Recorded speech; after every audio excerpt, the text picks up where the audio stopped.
¿Me avisan si se ve la pantalla, por favor, chicos? ¿Sí se ve el PPT completo?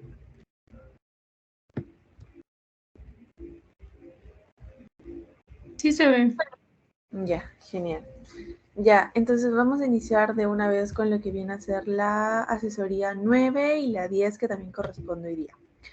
Entonces, vamos a iniciar con lo que viene a ser el sistema óseo y articular. En sí, en lo que viene a ser este apartado, hablamos más que nada de patologías puntuales y hacemos énfasis también en lo que son qué estudios se piden inicialmente y muy poco la clínica, de verdad. No es como neumo, que sí era bastante predominante lo que era la clínica, sino que acá va a predominar más que nada las características radiológicas que va a tener cada uno. Ok, entonces como bien iniciamos también en neumo y en cardio, acá también vamos a iniciar con lo que viene a ser la parte anatómica. Entonces, tenemos que recordar que dentro de las funciones que tiene lo que es el sistema osteoarticular, van a haber tres que van a ser las principales, ¿no? La primera es que va a servir como un arma de protección de los órganos y a la vez va a ser un soporte que le va a dar tanto a nivel muscular como a nivel de tejidos blandos. En segundo lugar, vamos a tener lo que es la homeostasis mineral, que justamente viene con el hecho de que en los huesos va a haber lo que es un almacenamiento natural, tanto de minerales como de calcio, como de otras sustancias que justamente van a ser necesarias para lo que es la contracción muscular o algunas otras funciones netamente enfocadas a lo que son musculares, ¿no? Y por último tenemos lo que es la hematopoiesis, que viene a ser con respecto a la producción de lo que son las células sanguíneas, ¿no? En lo que viene a ser el canal medular. Entonces, si bien es cierto, decimos o inicialmente habíamos hablado que, por ejemplo, cuando hablemos de calcio, cuando hablemos de huesos, si va a haber radiopaco, acá en este segmento osteoarticular vamos a hablar de dos partes, eh, o mejor dicho, de dos tonalidades, ¿no? Una parte más blanca, que viene a ser más radiopaca, que es la parte de la cortical, que es todo esto que ven acá que lo ven blanco, y otra parte que es la parte central, que va a ser lo que es el canal medular, que viene a ser más radiolúcido, ¿no? Como que más negro, más tenue.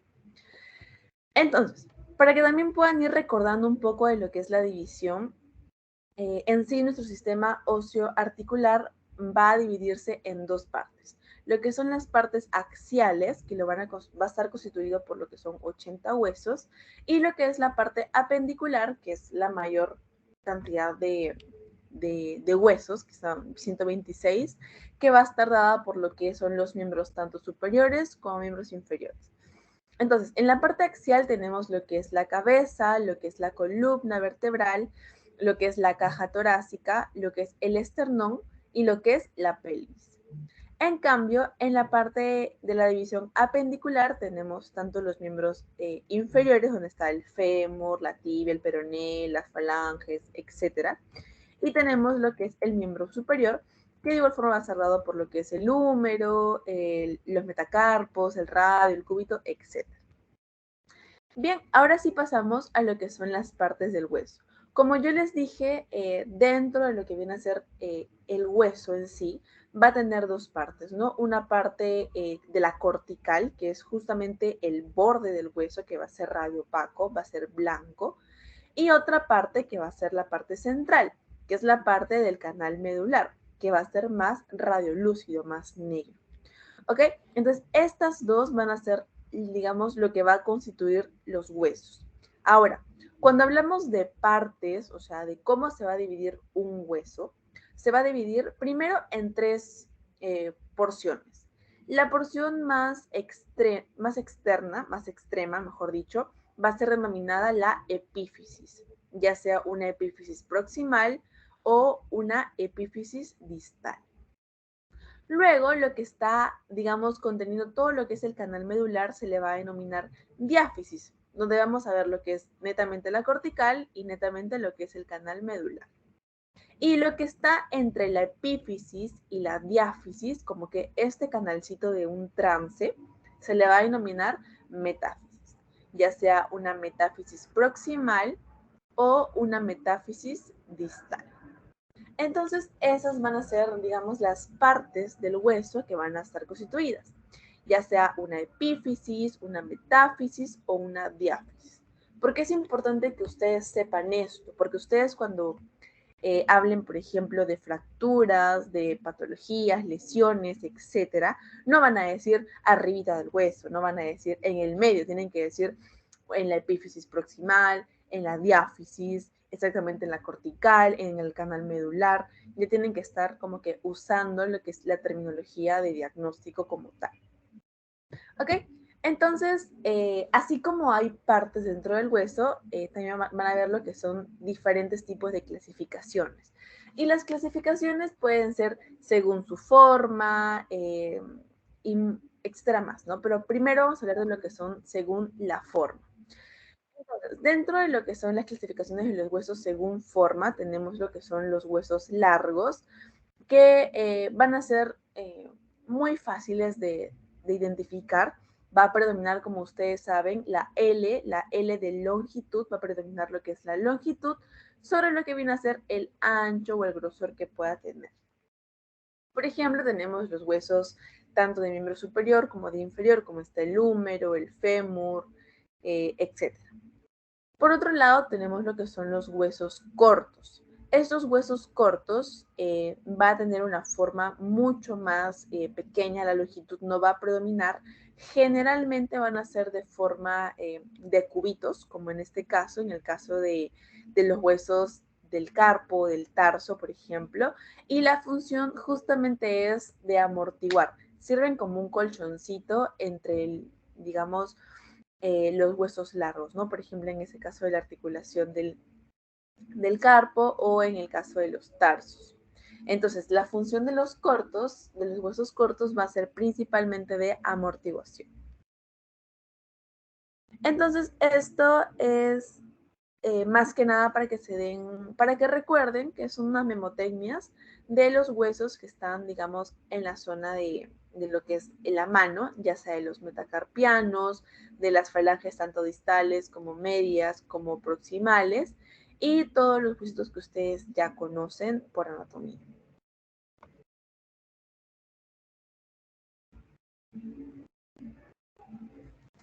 Ahora, otra clasificación de los huesos según su forma pueden ser planos. En este caso, lo que va a predominar es que sean mucho más delgados, más que anchos y largos. No van a ser huesos que ustedes lo ven y son bastante, bastante delgados. Por ejemplo, tenemos lo que son las escápulas, que son muy conocidas, o los huesos de la cadera, o en algunos casos también los huesos del cráneo. Estos huesos, por así decirlo, son, va a tener una función mucho de protección, ¿no? De proteger lo que son a raíz de tejidos blandos o tal vez en la inserción de grandes masas musculares también sirven bastante para lo que es la protección. Y por último tenemos lo que son los huesos irregulares, que acá tenemos a la cabeza lo que son las vértebras, que van a ser huesos que en sí no se pueden determinar como tal, y lo que va a clasificarlos, o mejor dicho, a denominarlos, principalmente son los del sistema nervioso central, ¿no? Lo que son las vértebras. Y en algunos casos puede ser algunos huesos de la cara también. Entonces, ¿cuáles van a ser sus características? Que son huesos impares, no son, por ejemplo, como en el caso de los miembros superiores o inferiores, van a ser huesos impares y que se van a encontrar generalmente en una línea media. Entonces, esto es para que ustedes recuerden más que nada lo que es la clasificación. Y ahora sí vamos a pasar a lo que es la lectura como tal del sistema óseo. Entonces, para que ustedes puedan recordar lo que es, cómo es que ustedes tienen que leer correctamente lo que es a nivel del sistema óseo, van a pedirles ciertas características que tienen que recordar. Primero recordemos que dentro de las radiografías van a existir múltiples densidades, ¿no? Densidad cálcica, densidad aire, agua, densidad grasa, etc. Entonces, las densidades que más vamos a ver en lo que viene a ser sistema óseo, generalmente, bueno, la cabeza es obviamente es el calcio, y en segundo lugar tenemos lo que son las densidades metálicas, ¿no? Generalmente cuando hay fracturas, o cuando hay prótesis también vemos lo que es la densidad metálica. Entonces, ahora sí, ¿Cómo es que vamos a leer correctamente lo que es un estudio del sistema óseo? Tenemos que recordar todas esas características que es al menos lo básico que ustedes tienen que identificar cuando vean una radiografía del sistema óseo. Primero, como siempre les digo, es la incidencia. ¿En qué incidencia lo estamos viendo? Si es una anteroposterior, si es una frontal, si es una lateral, tienen que describirlo en primer lugar. ¿Ok? Muy aparte de, también de lo que están viendo, ¿no? Por ejemplo, en este caso es una radiografía frontal del tobillo izquierdo. Igual, esa sería una radiografía lateral de tobillo izquierdo. En segundo lugar, lo que tenemos que también ver es con respecto a la densidad ósea. En las radiografías justamente nos ayuda mucho para ver la densidad ósea hasta cierto punto. ¿Por qué? Porque nosotros en la radiografía vemos lo que es la densidad cálcica y nosotros nos podemos dar cuenta cuando un hueso, digamos, está mucho más radiolúcido, como es este caso de acá, o cuando está un poco más radiopaco. Perdón, al revés, radiopaco y radiolúcido. Entonces, la densidad ósea justamente nos permite identificar algunas patologías que están relacionadas con la absorción de calcio. Ahora, la densidad ósea, para verla como gol estándar, no es la radiografía, sino va a ser la densitometría ósea, ¿ok? Pero la radiografía es un estudio inicial que nos puede ayudar, digamos, a poder determinar unas patologías de otras, o mejor dicho, a poder discriminar unas de otras. Por ejemplo, en el caso de la osteopenia, van a ver lo que son los huesos mucho más radiolúcidos, por lo que se puede inferir que no puede absorber lo que es el calcio. En la osteopenia, el paciente no va a poder absorber el calcio de manera correcta. Por lo tanto, van a ver lo que es esta radiolucidez a la radiografía. Por lo contrario, en la osteopetrosis van a ver lo que es una radioopacidad bien marcada. Esta es una enfermedad congénita donde está alterado lo que son los osteoclastos. Acuérdense que los osteoclastos van a ser los encargados de realizar la reabsorción ósea de manera normal. Entonces, cuando hay una alteración en estos, va a haber lo que es una absorción incrementada. Va a haber una incapacidad para poder reabsorber. Por lo tanto, lo van a ver mucho más radiopaco. Otra cosa que también tenemos que tener en cuenta al leer lo que es un sistema óseo, también es, uno, la morfología, la forma habitual por lo que ustedes tendrán que ver los huesos. Otro es el número, el tamaño y también los espacios articulares.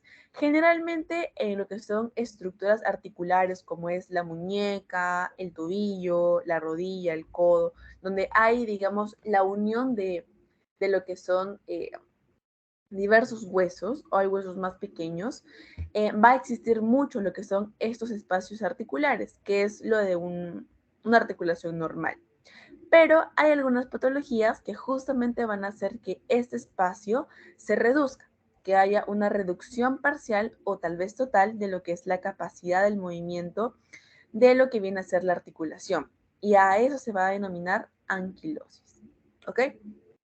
Entonces, en una radiografía, cuando ustedes no puedan distinguir correctamente lo que son los espacios articulares, nos puede ayudar mucho lo que es una radiografía para poder dar el diagnóstico correcto. Otra cosa importante es lo que hablamos, ¿no? La morfología correcta. Ustedes saben, por ejemplo, que a nivel de miembros inferiores existen lo que son los huesos, por ejemplo, el peroné con la tibia, no es como que unidos, juntos, siempre lo van a ver. O, por ejemplo, a nivel del antebrazo van a ver lo que es el cúbito y el radio. Pero hay algunos casos, como es el caso de una agenesia, que va a haber ausencia de alguno de los huesos. En este caso, por ejemplo, hay una ausencia bilateral de lo que viene a ser el peroné. Entonces, una radiografía fácilmente nos puede ayudar a poder identificar esta afección en esta zona de los huesos. También, como dijimos, es importante ver lo que es el número. Por ejemplo, en esta zona de acá vemos lo que es una polidactilia, ¿no? Que es un aumento de la cantidad en lo que viene a ser los dedos del pie, ¿no? En un niño. Entonces es importante poder describirlo y como ven, una radiografía nos permite fácilmente identificarlo. Otra cosa que tenemos que ver es la orientación de los ejes. ¿Qué quiere decir? Van a haber algunas enfermedades, como es el caso de la artritis, que una de las características clínicas que tiene es justamente esta desviación de los huesos del metacarpo. Ahorita lo vamos a ver más adelante lo que son características de la artritis y la artrosis, pero generalmente esta orientación de los ejes nos dirige a lo que es un diagnóstico de artritis, a diferencia de una mano normal que tiene una radiografía con una orientación hacia adelante, no una orientación normal. Entonces, estas, por ejemplo, orientaciones nos pueden ayudar a poder dar estos tipos de diagnósticos, ¿no? Y por último, como mencionamos acá, también es importante y nos ayuda mucho la radiografía con respecto a los tejidos blandos. ¿Por qué? Porque van a haber procesos traumáticos, ya sea detección de cuerpos extraños, que haya, por ejemplo, un pafiado, ¿no? Que haya lo que es la densidad de bala por una herida de bala, puede haber edema en el caso de fracturas o luxaciones. Es muy, muy frecuente que alrededor de esa lesión exista lo que es un edema. Y como en la radiografía podemos ver lo que son los tejidos blandos, en esa zona se va a ver mucho más edematizada. Y vamos a poder indagar mucho mejor nuestro diagnóstico en la zona afectada justamente por esta zona hemática, edematizada. ¿Ok?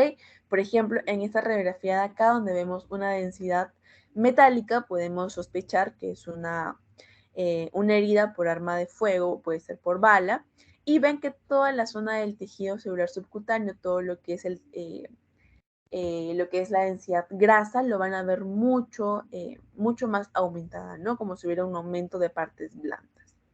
Entonces, para eso también nos ayuda lo que es la radiografía en el sistema óseo y articular. Ahora, al igual que vimos en neumo y en cardio, las diferentes técnicas de evaluación de imágenes, acá en sistema óseo también van a ver lo que son diferentes técnicas. Y la primera técnica, y quiero que lo tengan presente en primer lugar, es la radiografía simple. En el caso del sistema óseo articular, la radiografía simple va a ser la herramienta principal para cualquier diagnóstico, ¿ok? Va a ser la primera elección para casi todos las enfermedades enfocadas al aparato locomotor.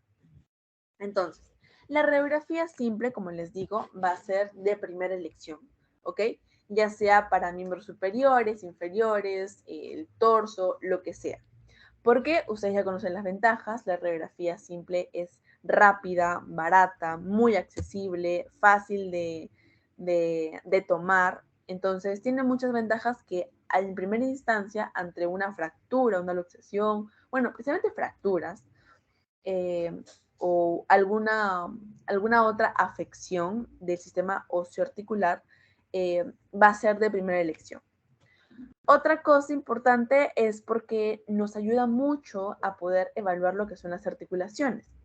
Entonces, también por ese lado tiene una ventaja grande. Ahora, siempre que vean una radiografía, no se olviden de lo que son las partes. Ya hablamos de lo que es el canal medular, lo que es la cortical, lo que es la diáfisis, ¿ok? Lo que hablamos metáfisis y la epífisis, ya sea proximal o una epífisis distal. Entonces, dentro de radiografía van a haber muchas opciones para que ustedes puedan tomarla, ya sea en diversas partes del cuerpo. Vamos a hablar un poquito de cada una de ellas para que tengan una idea general de lo que se toma dependiendo en qué zona del cuerpo esté tu patología, ¿no? Tu enfermedad. En el primer caso, que es del hombro, que es muy frecuente, por ejemplo, cuando querramos evaluar lo que es la cavidad glenoidea, lo que es la cabeza femoral, humeral, y de lo que es la parte de posterior del glenohumeral también, ayuda mucho lo que es una radiografía en anteroposterior. En algunos casos también utilizan lo que son rotaciones externas, hacen que el paciente tenga una rotación externa o tal vez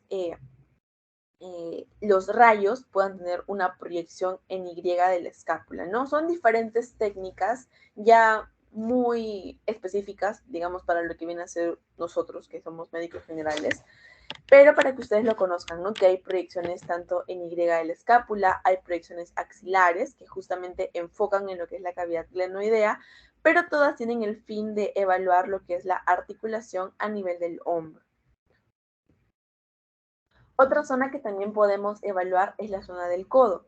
Acá en la zona del codo mínimo se pide lo que son 3 proyecciones, ya sea una proyección anteroposterior, una proyección lateral y en 90 grados de flexión si es posible, ¿no? En el caso de que el paciente lo pueda realizar. Más que nada para que de estas 3 proyecciones nosotros podamos evaluar la mayor cantidad de ángulos posibles de lo que viene a ser la articulación del codo.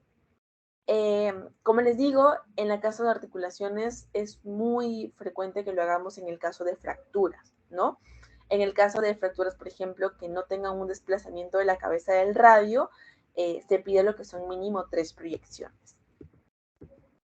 Ahora, en el caso de la mano y muñeca, generalmente se piden hasta 3, ya sea una anteroposterior, una lateral y una oblicua, pero las oblicuas son más útiles cuando sospechamos de una fractura del escafoides, que es el huesito más grande, ¿no? De lo que viene a ser la muñeca, que es este de acá. Y justamente como es el más grande, es el más propenso a sufrir fracturas de muñeca. Entonces, hay una pregunta que vino en un final, creo que el año pasado, el año pasado, que les preguntaron justamente cuál era el huesito que más era propenso a fracturarse y era el escafoides, ¿no? Que lo podemos visualizar justamente en una proyección oblicua para poder identificar lo que es la fractura. Entonces, aquí lo vamos a ver, justamente el más grandecito que vemos acá. Otra zona que podemos también evaluar es de la cadera y la pelvis. Al igual que las otras, lo que más nos ayuda es una porción o una proyección anteroposterior. ¿Por qué nos importa? Por la articulación coxofemoral que ven acá. Generalmente cuando hay, por ejemplo, en adultos mayores, que es muy común que se caigan y se fracturen lo que es la zona de la cadera, o en algunos casos cuando quieran, hay una fractura de lo que es la cabeza del fémur y requieran lo que es una prótesis o algo, las radiografías de cadera y pelvis son muy, muy buenas, porque nos dan un panorama muy amplio de lo que viene a ser la afección o la enfermedad también.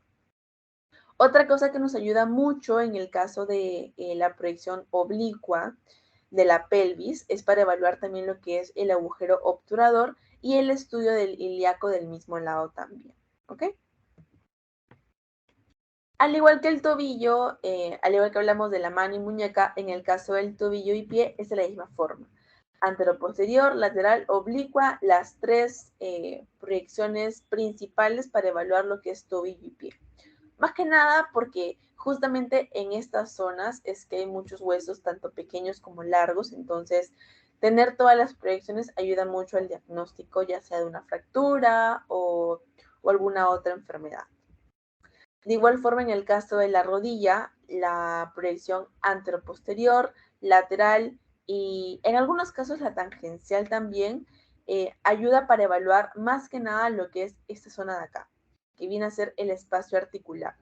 En algunos casos, cuando hay pacientes, por ejemplo, con dolor crónico de lo que viene a ser a nivel de la rodilla, se puede sospechar de lo que es un derrame articular, cosa que en una radiografía un poco difícil que se pueda ver, pero siempre es importante evaluar lo que es ese espacio articular, ¿no? Para poder descartar ciertos derrames articulares que puedan existir en esa zona. En el caso de la columna cervical, también nos ayuda mucho la radiografía. Si se dan cuenta, saca imágenes muy nítidas, ya sea en una posición anteroposterior, lateral y frontal.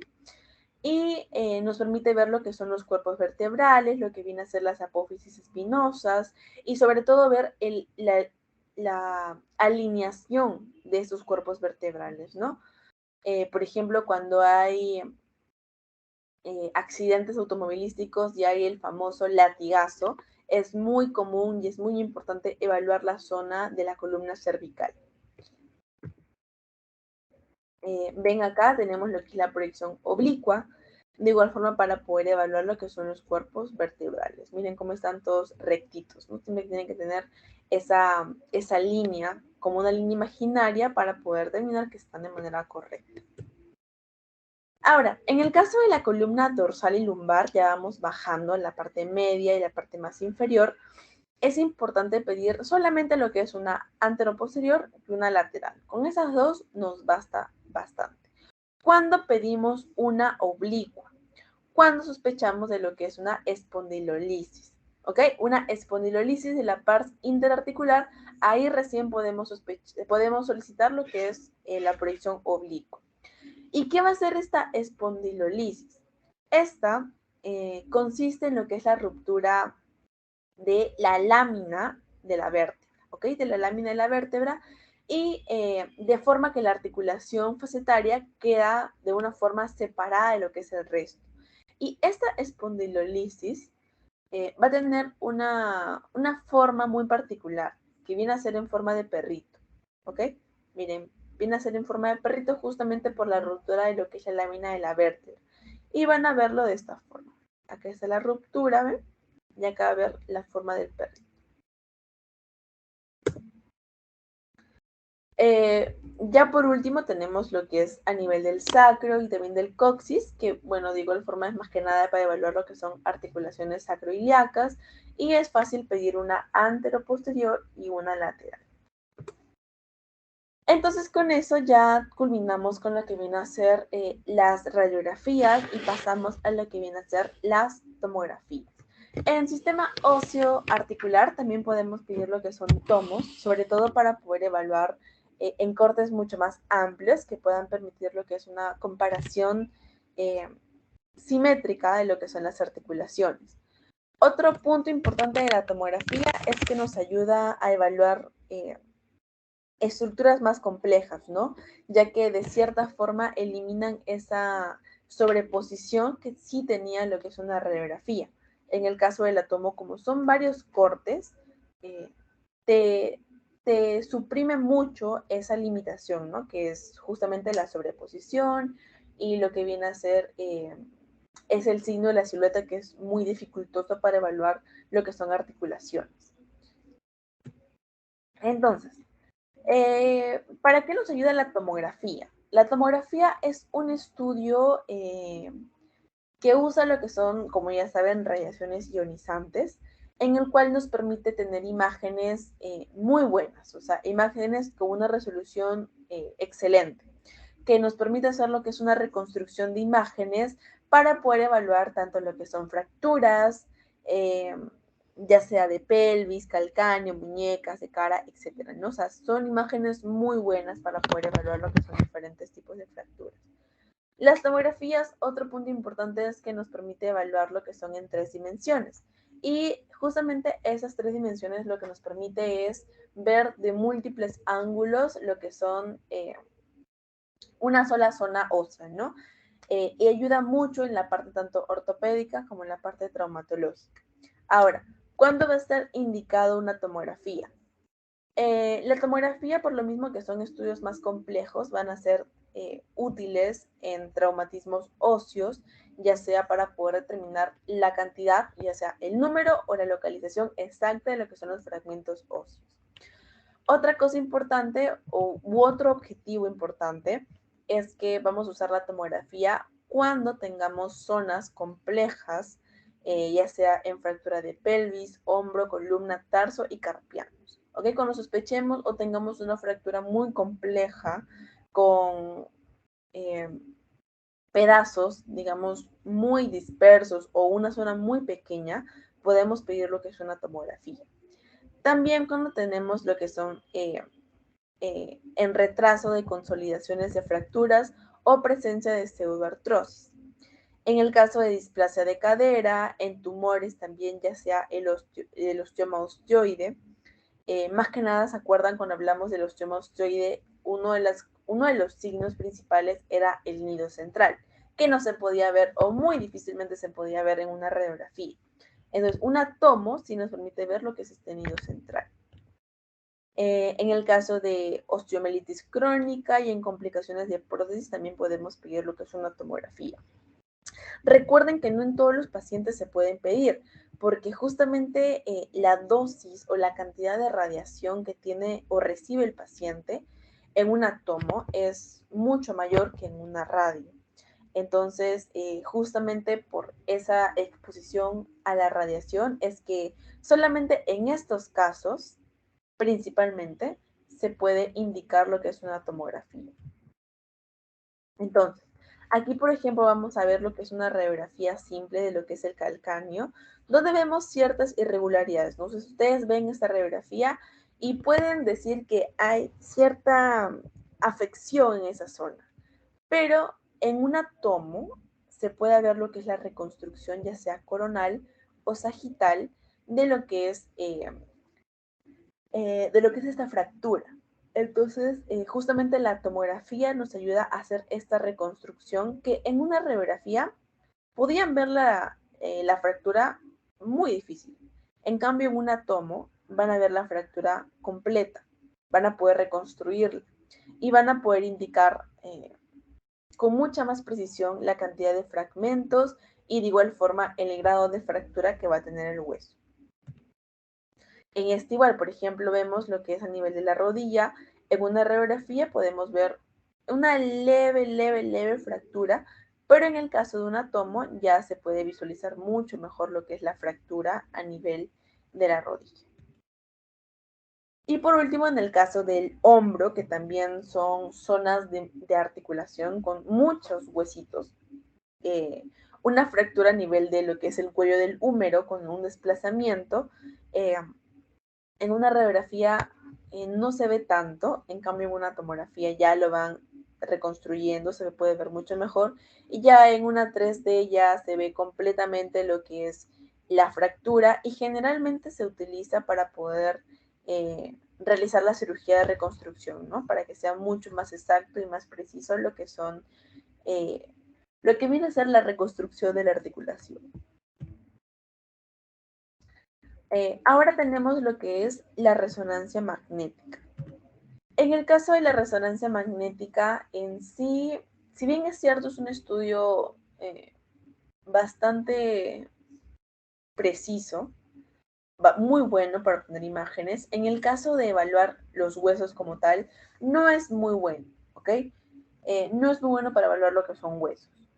Si bien es cierto, no usa radiación, no es invasiva, no es mucho por ahí, pero para evaluar netamente huesos es un poco complicado. Es más útil, por ejemplo, cuando queremos evaluar lo que son partes más grandes del hueso, por ejemplo, en el caso de metástasis.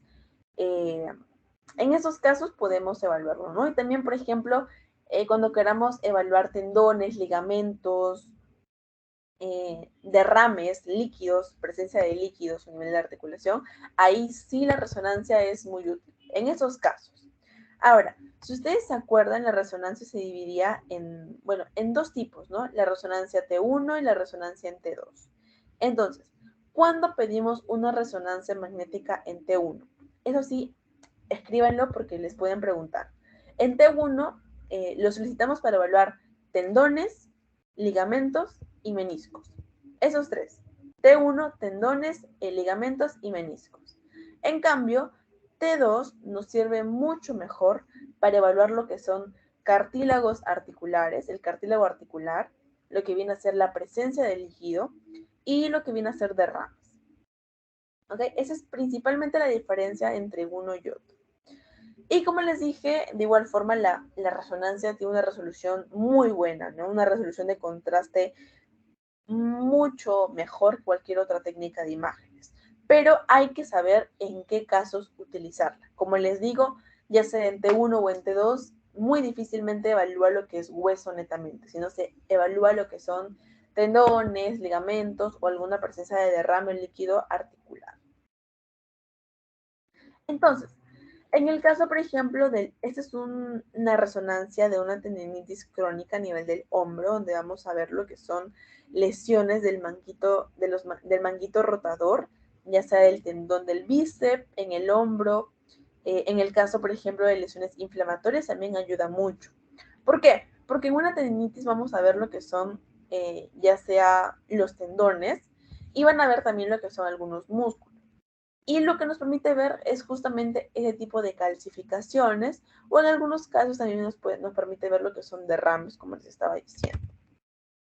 Por ejemplo, acá tenemos lo que es una radiografía, que ustedes lo pueden ver, pero en una resonancia lo van a ver mucho mejor, ¿no? Mucho más estructurado, mucho más definido. Ahora, en la resonancia, perdón, van a haber patologías, digamos, que se van a diferenciar según la zona. Por ejemplo, en el caso de la zona del codo, la mano y muñeca, la cadera, tobillo y pie, columna, estos acá son las patologías o lesiones más probables. Eso es un cuadrito resumen que justamente les he puesto, por si es que les preguntan con respecto a la zona del codo, es muy frecuentemente que hayan lo que son lesiones tendinosas o ligamentosas, puede haber también neuropatías y también puede haber en el caso de fracturas en niños, ¿no? Fracturas pediátricas. En el caso de mano y muñeca, se utiliza mucho para descartar o hacer diagnósticos diferenciales de masas palpables, de igual forma de rupturas de ligamentos, de tendones, en el caso de neuropatías compresivas también y lesiones inflamatorias. En el caso de la cadera, se pide una resonancia cuando son fracturas que no se pueden ver a una radiografía usual, una radiografía simple, cuando hay un dolor de etiología poco clara, no tan precisa, y también cuando hay un edema de médula ósea. En el caso de tobillo y pie, cuando hay lesiones tendinosas y ligamentarias, y en la columna cuando hay hernias del disco o lesiones postraumáticas, por ejemplo, cuando hay accidentes de tránsito, también pueden pedirle en esos casos, o cuando hay tumoraciones a nivel del conducto raquídeo en la columna o zonas paravertebrales. ¿Ok? Entonces, en estos casos es donde nosotros podemos pedir lo que es una resonancia magnética.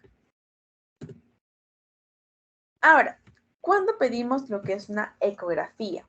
Nosotros siempre hemos hablado que la ecografía es útil cuando queremos evaluar lo que es músculo, lo que es una zona que no tenga como que tope algo duro.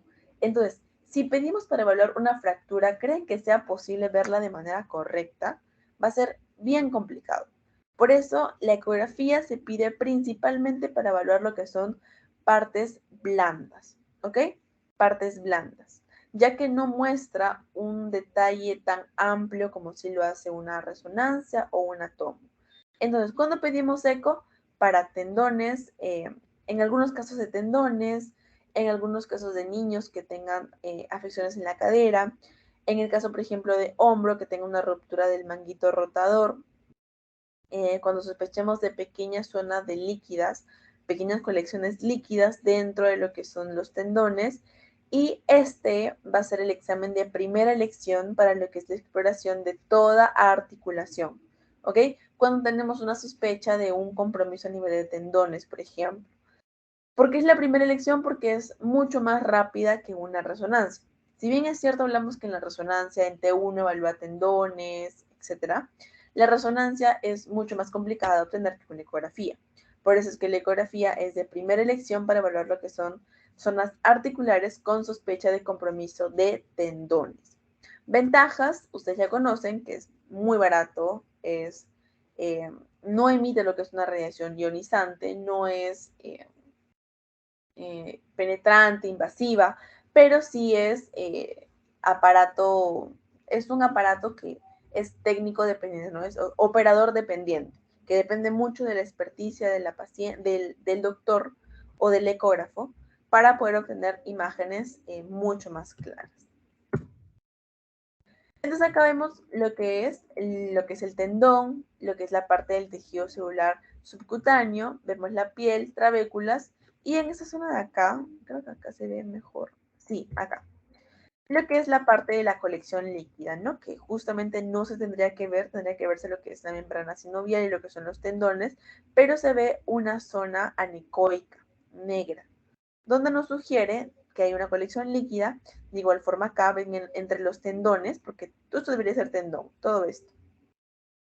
Pero acá hay colecciones líquidas, ¿no? Colección líquida, que nos sugiere que estamos frente a una tenosinovitis, que justamente es una inflamación de lo que viene a ser el revestimiento de la vaina que rodea el tendón, ¿no? Toda la parte del tendón de acá. Y ya por último tenemos lo que es la medicina nuclear, que en sí la medicina nuclear lo que nos ayuda mucho es para poder identificar en el caso de metástasis.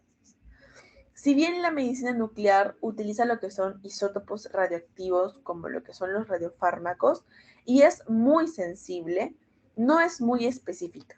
¿Qué quiere decir? Es muy sensible porque cuando ve una zona mala, una zona maligna, la va a captar. O sea, es muy sensible a captar cosas patológicas, pero no te va a explicar qué es exactamente. O sea, te la capta, pero no te dice qué. Por lo tanto, se dice que es muy sensible, pero no es muy específica. Entonces, ¿para qué cosas nos va a ser útil? Primero, para buscar lo que son en el caso de tumores, por ejemplo, como hablamos del osteoma osteoide, en el caso de los nidos de ese tumor, nos ayuda mucho. En el caso, por ejemplo, de fracturas ocultas, en algunos casos, no en todos. En el caso, por ejemplo, también de lesiones malignas o benignas, en necrosis avasculares, y justamente los radiofármacos más utilizados viene a ser el tecnesio 99, ¿ok? Es el más usado para lo que viene a ser la medicina nuclear. Entonces, con esto es que acabamos lo que es la primera asesoría, que viene a ser netamente lo que son generalidades osteoarticulares y lo que viene a ser las diferentes técnicas que podemos utilizar. Entonces, ahora sí pasamos a la segunda asesoría, que viene a ser ya lesiones óseas generalizadas.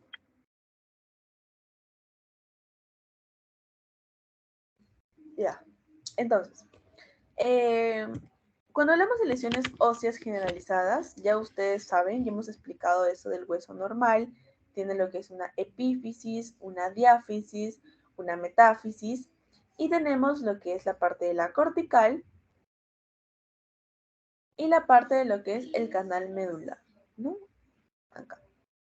Entonces acá tenemos lo que es la parte del canal medular, la parte de la cortical y en algunos casos lo que es la unión de la zona cortical con la zona medular.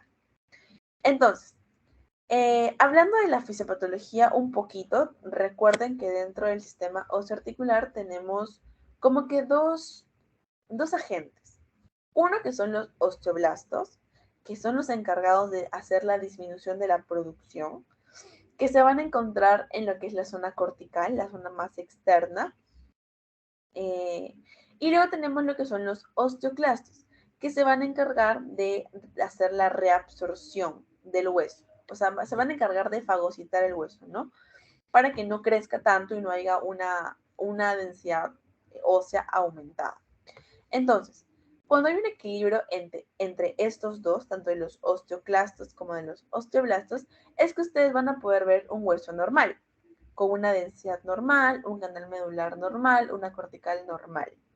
Pero cuando empieza a afectarse, ya sea en los osteoclastos o en los osteoblastos, es que van a aparecer lo que son las diversas patologías, que justamente se van a clasificar en dos formas.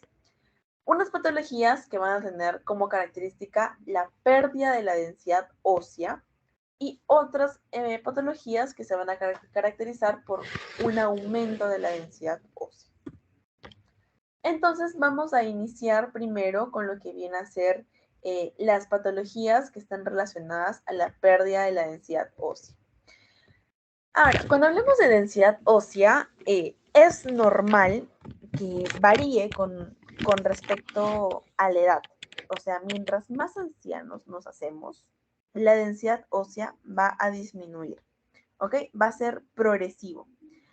En el caso de las mujeres va a ser mucho mayor, justamente por la llegada de la menopausia, es que el ritmo de pérdida de la densidad ósea va a ser mayor, va a ser en un 8%, a diferencia del varón que va a ser en un 3%.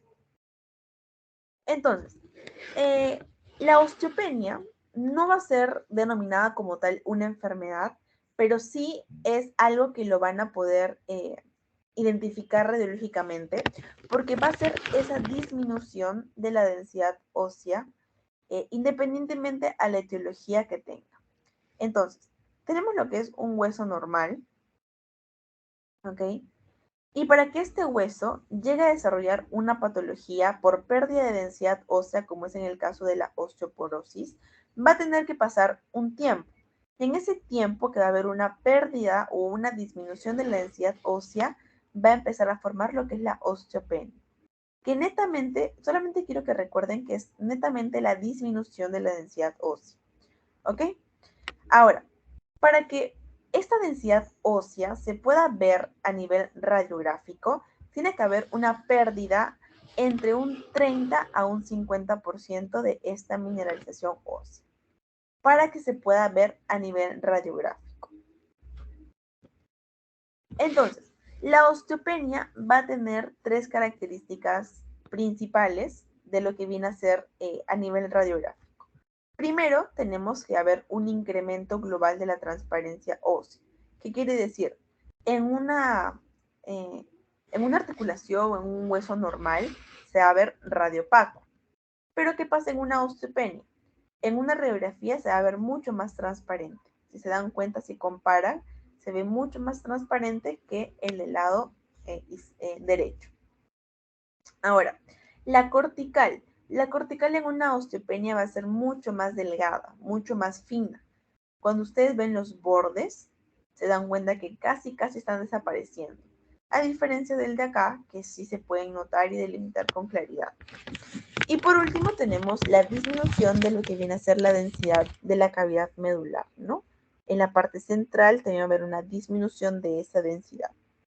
Entonces, estas tres van a ser las tres características de lo que corresponde a la osteopenia. Ahora, como les dije, para que pase de un hueso normal a una osteoporosis, va a pasar por la osteopenia, que netamente es la disminución de la densidad ósea. Ahora, ¿qué pasa cuando esta pérdida de la densidad ósea se asocia también a lo que ya es una alteración de la microarquitectura ósea? Estas dos nos van a dar lo que es una fragilidad ósea. Y en un paciente con fragilidad ósea, obviamente va a estar más predispuesto a lo que son las fracturas. Entonces, ¿qué viene a ser la osteoporosis? La osteoporosis es una enfermedad sistémica que lo que va a ocasionar es justamente la disminución de la densidad ósea o de la masa ósea. A nivel radiográfico, ustedes van a poder ver un hueso normal. ¿Por qué? Porque lo que se va a ver afectado es la microarquitectura ósea. ¿Ok? Van a ver el hueso normal, pero cuando le toman lo que es ya algo más minucioso, ven que la arquitectura ósea, justamente de los huesos, se ve muy alterada. La clínica de estos pacientes es principalmente asintomática porque es una enfermedad crónica. Eh, ya cuando hay un compromiso mayor del 50%, va a haber lo que es presencia de dolor. Inicialmente a nivel de la columna dorso-lumbar, ¿ok? Es la zona que principalmente se va a empezar a afectar o a manifestar. Y dentro de las características radiológicas, ustedes ya conocen incremento de lo que es la transparencia del hueso, la cortical se va a poner mucho más fina y la densidad del número de las trabéculas, también de la cavidad medular, se va a encontrar disminuida. Entonces, ¿cómo lo vemos en una radiografía? Justamente vemos acá, ¿no? La zona de la cabeza del fémur, donde vamos a ver lo que es una disminución de la densidad ósea. Y van a ver estas rayitas que ven acá. Esas rayitas se denominan trabéculas. De acá. ¿Ok? Esas son las trabéculas. Hay cuatro zonas, antes que me olvide, hay cuatro zonas que se van a ver afectadas principalmente por la disminución ósea. Eso también apúntenlo, chicos. Es la pelvis, la columna, el fémur y el húmero. Esas cuatro zonas son las que van a ser más propensas a que tengan una disminución de la densidad ósea. La pelvis, la columna, el fémur y el húmero, esas 4.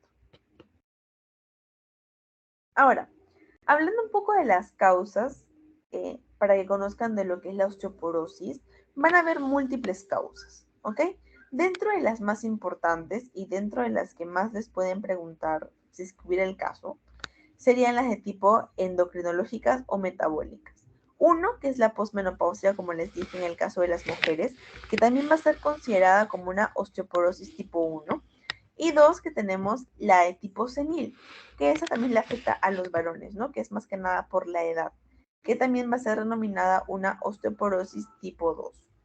Otras causas endocrinológicas o metabólicas tenemos lo que es la enfermedad de Cushing, puede haber también, en el caso de que sea congénita, por ejemplo, la osteogénesis imperfecta, puede haber también por fármacos o por drogas. En el caso de los fármacos tenemos lo que son los esteroides y la heparina también. Puede haber una osteoporosis por inmovilización, en el caso vascular por anemias, etc.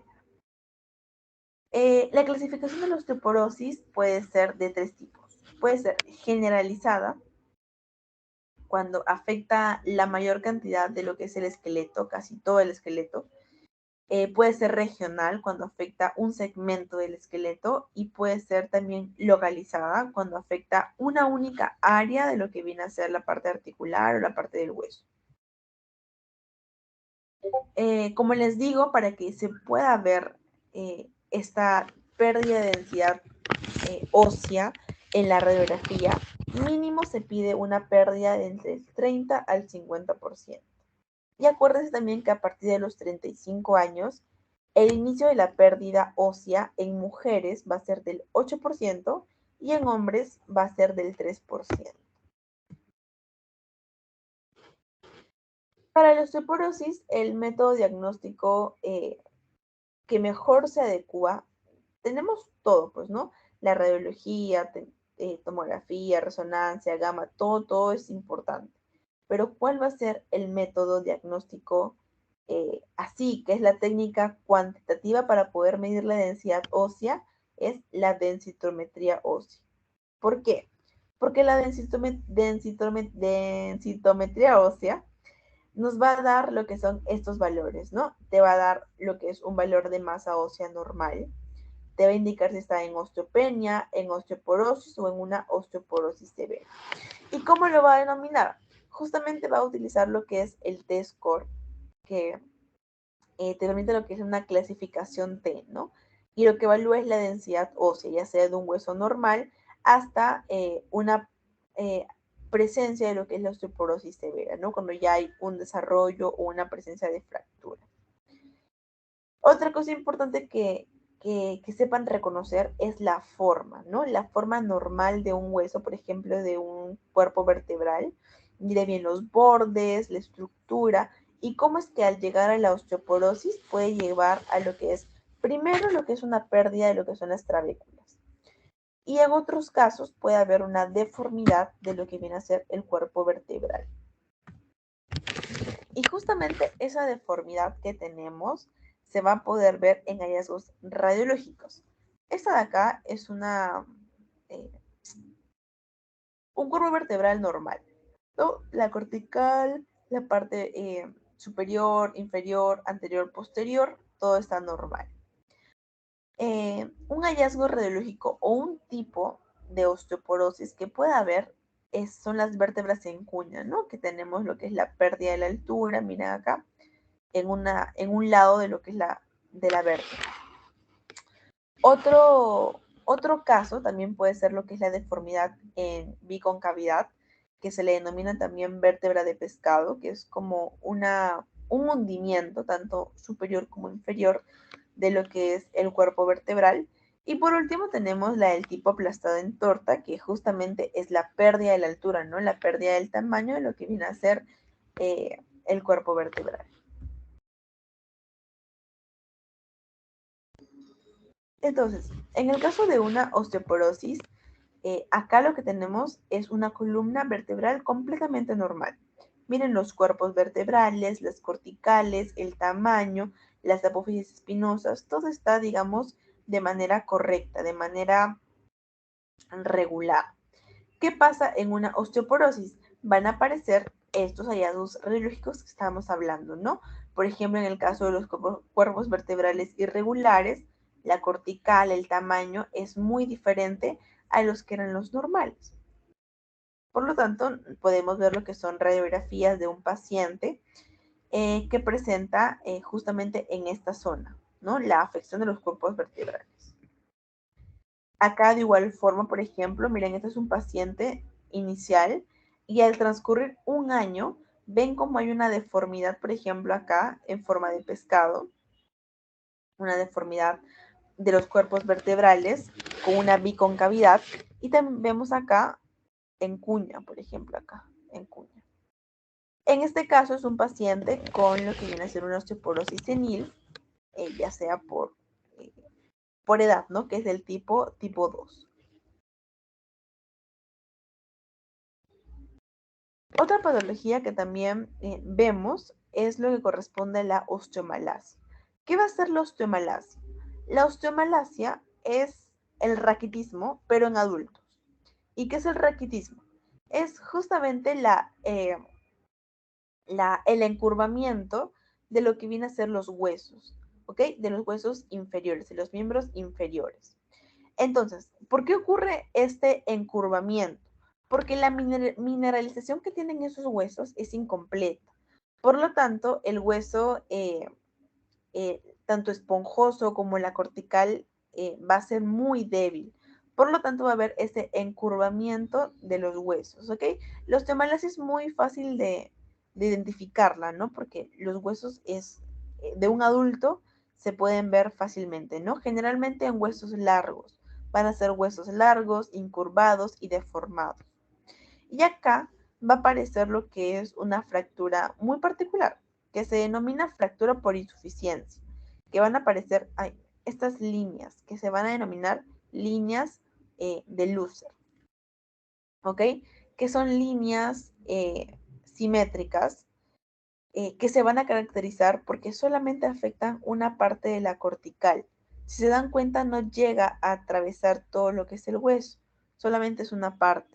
Por lo tanto, a estas se les va a denominar fracturas por insuficiencia, conocidas como líneas de Lusser. Entonces, acá tenemos lo que es una osteomalacia, que es justamente lo que les decía, ¿no? Es una osteopenia generalizada. Y vemos los huesos largos, incurvados y deformados. Muy bien, eso nada acá. Otra característica de la osteomalacia es que va a aparecer también la deformidad en copa, que está acá, como en copa, ¿no? Miren acá los huesitos también como en copitas. Y la zona de acá que ven como una fractura es la zona de Lusser, ¿no? La zona por insuficiencia. Ven acá tenemos lo que es la línea de Lusser en la zona de la escápula.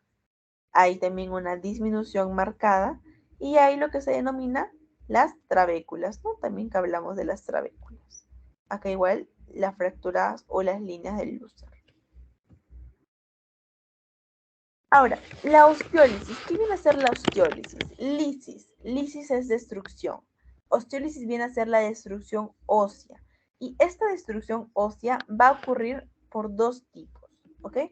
Puede ocurrir una destrucción ósea asociada a un reemplazo protésico. ¿Qué quiere decir? Imaginemos, ¿no? Una paciente, una adulta mayor, una viejita, se cae, se fractura. Le tienen que poner una prótesis de fémur, una prótesis de cadera. Pero al ponérselo, como de por sí esa prótesis viene a ser un cuerpo extraño, el cuerpo genera lo que es una granulomatosis. Granulomatosis por cuerpo extraño. Y esto va a ocasionar que poco a poco hay una destrucción ósea periarticular que va a llevar a lo que son lesiones radiolucentes, multilobuladas y bien definidas. Por lo tanto, va a empezar a ocurrir lo que es una osteólisis, destrucción del huesito asociada a un reemplazo protésico. Y la segunda forma de que ocurra lo que es una osteólisis es que haya una osteólisis esencial, enfermedad de Warham o enfermedad del hueso evanescente, cualquiera de estos tres. Esta enfermedad afecta a ambos sexos, afecta tanto a niños como a adultos jóvenes, y dentro de la clínica puede ser una clínica bastante variable. Puede haber lo que es un dolor insidioso, puede haber lo que es un aumento en las zonas blandas de la zona afectada. La localización principalmente es en los huesos de la clavícula, escápula, costillas y vértebras. La distribución articular es progresiva, no es de golpe, es progresiva. Y el diagnóstico diferencial es más que nada con lo que viene a ser la osteomelitis, en el caso de neoplasias también, y en algunos casos pueden hacer un diagnóstico diferencial con lo que es la osteonecrosis, ¿ok? En esos tres tipos son sus diagnósticos diferenciales. Entonces, ¿qué es lo que ocurre acá? Como su nombre lo dice, enfermedad del hueso evanescente. Lo que ocurre es que empieza a desaparecer el hueso, ¿ok? Y van a ver lo que son lesiones líticas, puede haber un aumento de partes blandas y se produce lo que es un reemplazo del hueso normal por lo que viene a ser tejido, ¿no? Tejido obviamente no neoplásico, y va a haber lo que es una destrucción en esta zona. Miren acá, la destrucción en la zona de ahí. Y va a dar la impresión como si los huesos estuvieran flotando, ¿no? Huesos evanescentes. Esta es de igual forma la osteolisis en la enfermedad de Warham, que viene a ser la impresión de lo que es un hueso flotante, ¿no? En la zona de la escápula derecha, donde tenemos una destrucción que se va a denominar osteólisis, que va a afectar tanto a la zona glenoidea como al acromio, como también a la espina escapular en la parte posterior. Entonces, esas son las enfermedades que vienen a estar relacionadas con una disminución de la densidad ósea. ¿Ok? Ahora vamos a pasar a hablar de las que vienen a ser por aumento de la densidad ósea. Y por aumento de la densidad ósea no quiero que piensen que más blanco, más calcio, más fuerte. No. Al igual que una pérdida de la densidad ósea, en el caso que nosotros veamos un hueso blanco, blanco, blanco, de aspecto blanco global, tiene una fragilidad muy similar como el hueso que no se ve blanco y hay una pérdida ósea, ¿ok? Entonces, cuando ustedes vean un hueso blanco, no lo relacionen con que es más fuerte. Al contrario, tiene una fragilidad igual que el que tiene una pérdida de la densidad ósea. Entonces, este aspecto blanco global se le va a denominar esclerosis, ¿ok? Esclerosis. Y aquí lo que va a haber, como todo se va a ver blanco, van a ver un hueso blanco, va a dificultar o en algunos casos no se va a poder ver lo que son otras estructuras, como viene a ser las trabéculas óseas que se podían ver de manera normal, justamente en la cavidad medular, ¿no? No se van a poder ver por este aumento de la densidad ósea. Ahora, la primera patología que tenemos acá, y es una muy común, se denomina osteoesclerosis. ¿Qué es esta osteoesclerosis? En las corticales de lo que vienen a ser los cuerpos vertebrales va a haber un aumento de la densidad ósea, lo van a ver más blanco. Pero la característica de esta osteoesclerosis es que no va a comprometer toda la vértebra. Únicamente le encanta irse a la parte de la cortical, tanto superior como inferior. Por eso es que se dice que hay un signo o da la imagen a nivel radiográfico de lo que se conoce como las vértebras en sándwich o en jersey de rugby, ¿no? Que son estos polos clásicos, ¿no? Que se llaman jersey de rugby. Entonces, esta osteosclerosis va a dar lo que son comúnmente las vértebras en jersey de rugby, que son arriba blanco, negrito, blanco, ¿no? Radio opaco, radio lúcido, radio opaco. Y en una tomografía también se van a poder ver mucho mejor.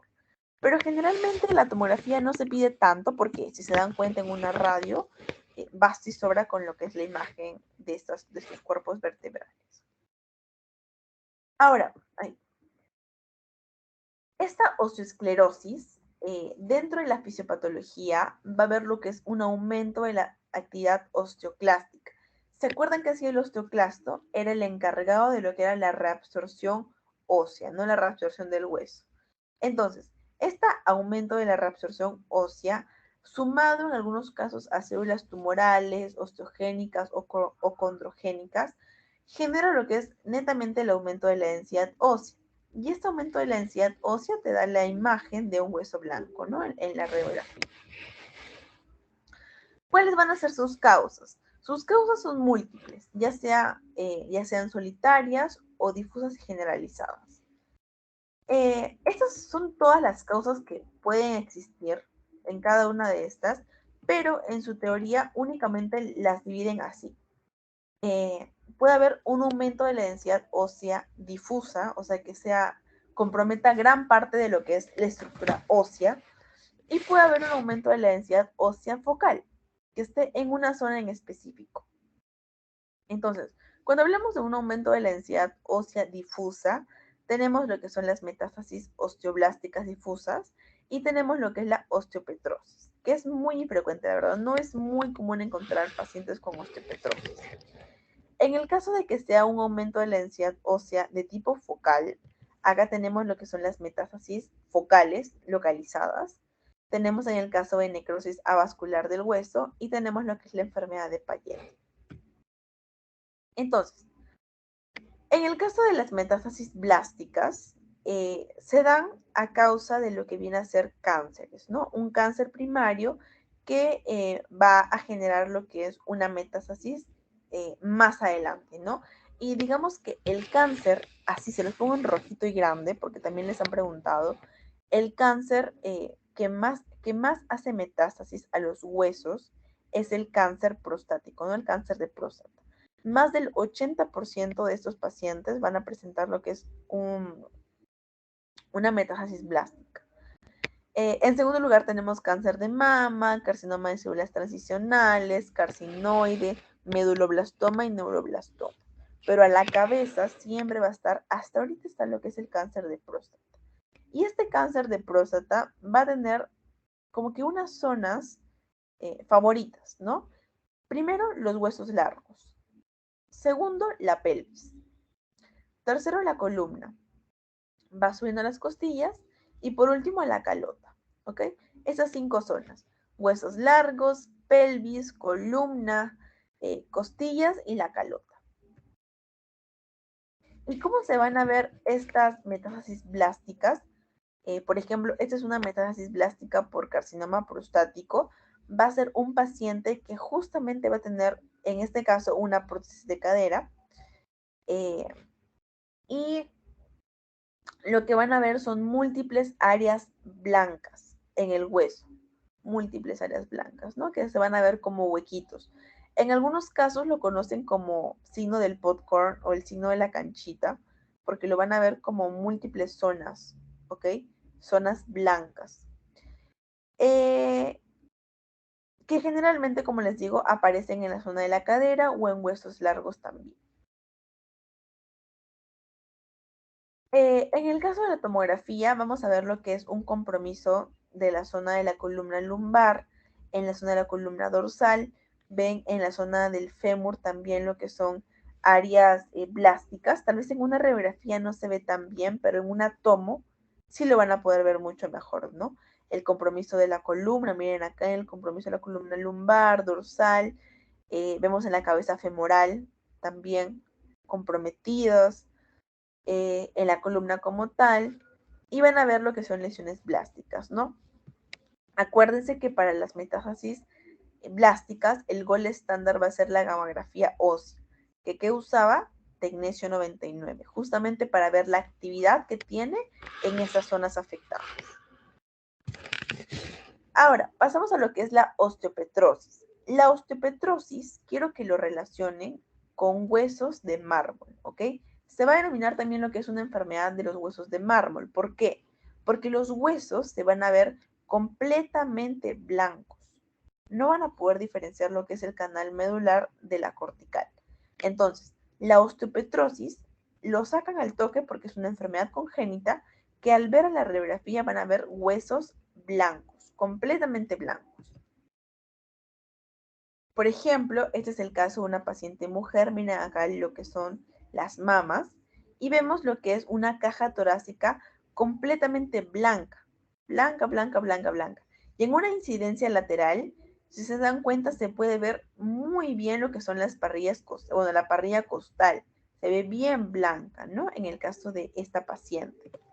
O por ejemplo, en este caso de la cadera y la parte de los miembros inferiores o los miembros de las manos, ven estructuras completamente blancas, radiopacas, que muy difícilmente se puede ver lo que es el canal medular.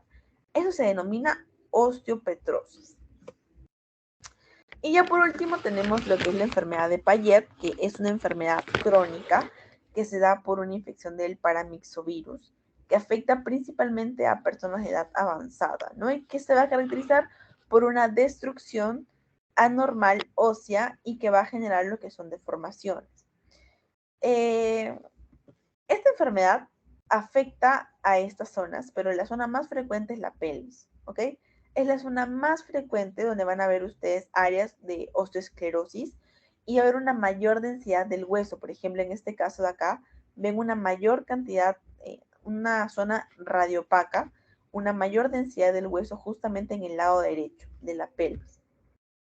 Y la enfermedad de Payet va a tener tres principales hallazgos radiológicos. El primero es que va a haber un engrosamiento cortical. Miren acá lo que es el cráneo. Ven un engrosamiento cortical en toda la zona de acá. El segundo es que va a haber una acentuación del patrón trabecular. Van a haber muchas trabéculas. Y por último, el tamaño del hueso afectado va a aumentar. Miren en la zona de acá. Miren cómo progresivamente el hueso fue aumentando de tamaño y la cortical, mire cómo fue engrosándose. Estos son signos radiológicos de la enfermedad de Payet. Engrosamiento cortical, acentuación del patrón trabecular y por último el aumento del tamaño del hueso afectado. Y bien chicos, eso sería todo por lo que viene a ser la asesoría del día de hoy y de la semana pasada. ¿Tienen alguna duda?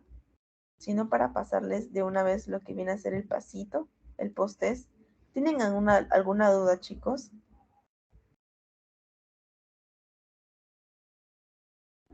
No, ya, perfecto. Entonces voy a pasar a compartirles